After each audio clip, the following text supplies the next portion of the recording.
pourquoi j'ai décidé de monter un studio de podcast et de recevoir des personnes. Parce que j'avais peur des gens. Parce que je me sentais tellement introverti. Alors ok, je commence à devenir un bon sportif. J'ai une chaîne YouTube rentable qui prend de l'ampleur. Ok, c'est bien. Je pourrais me contenter de ça. Je pourrais déjà me contenter que de la chaîne YouTube.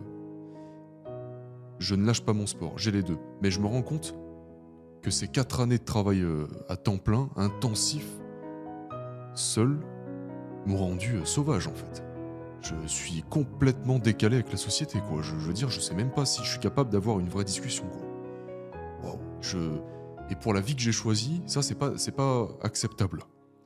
Donc, qu'est-ce que je fais? Là, je me pose en faisant la liste de mes points forts et mes points faibles, mais surtout de mes points faibles. Fin 2023. J'ai ce putain de problème. J'ai peur des gens. Je sais que je vais avoir tellement de friction à réussir à parler correctement, tu sais, l'équilibre entre tu prends la parole, tu la donnes, tu laisses la personne parler, tu l'écoutes. Tu sais, j'étais tellement dans ma bulle tout seul pendant 4 ans à Goggins, boxe anglaise, combat, ultramarathon, fais ci, fais ça, travail, lève-toi. Je voyais personne. Ça m'a rendu... J'ai créé un énorme retard social. Et j'ai commencé à réfléchir à ma manière de pouvoir battre cette peur, cette lacune quoi que j'avais créée. Et ouais, je me dis, putain, qu'est-ce qui me fait le plus peur? Aborder des gens dans la rue? Aborder des femmes dans la rue? Oh, l'enfer! Oh, encore pire! Devenir intervieweur? Non, mais... On a commencé les travaux. C'est pas une question de business, c'est pas une question de faire des vues, c'était...